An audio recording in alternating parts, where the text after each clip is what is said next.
DIY tips na para dito sa ating mga kamay at para dito sa ating mga labi kung paano nga ito mapapula sa natural na paraan.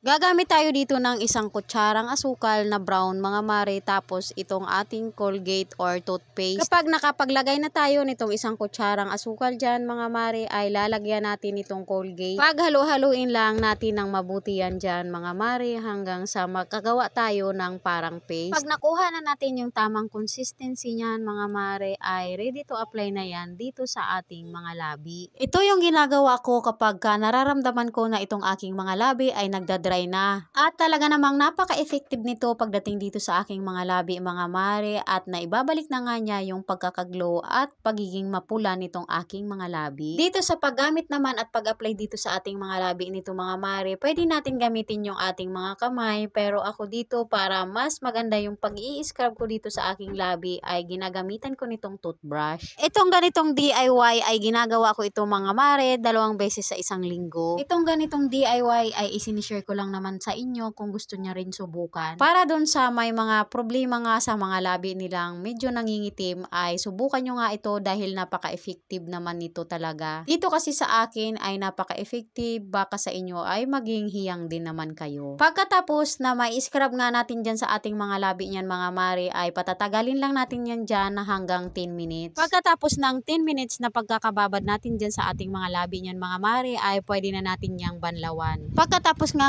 mabanlawan ay makikita nyo talaga yung pagkakaiba ng inyong mga labi mga mare. Makikita nyo talaga na nag-iiba rin at nag-glow itong ating mga labi dito sa ating mga sangkap na ginamit. Doon sa ating mixture na ginawa ay siguradong may sobra yan mga mare, dahil dito lang naman tayo nag-apply sa ating mga labi. Kaya ako, para hindi naman masayang itong ating mixture na ginawa, ay ina-apply ko rin yan dito sa aking mga kamay. Ini-scrub ko rin yan dito sa aking mga kamay mga mare, at nakakatulong din yan makaalis ng mga dry skin dito. Dito kasi yung mga kamay ko ay madalas talagang mag-dry yan dahil sa mga gawaing bahay at laging nakababad sa tubig. Kaya naman nakakatulong nga itong ating DIY para maibsa naman itong pagdadry ng ating balat dito. Ganong proseso lang din mga mare, scrub lang din natin ng mabuti dito sa ating kamay at patatagalin lang din natin ng mga 10 minutes lang bago yan ating banlawan. Napakaganda rin sa pakiramdam habang ini-scrub nyo yan, kasi parang namamassage na rin itong ating mga balat dito. Kaya naman para doon sa mga gustong sumubok din sa mga ganitong DIY mga mare, ay subukan nyo na. Ito ay isa na naman sa mga DIY natin na napakatipid, dahil wala na nga kayong gagastusin dito, dahil itong mga ingredients na ginamit natin ay nandyan lang sa kusina natin. At ito na nga yung aking mga kamay after 10 minutes na pagkakababad ko dyan. Makikita nyo talaga na sumigla na yung mga balat ko dito.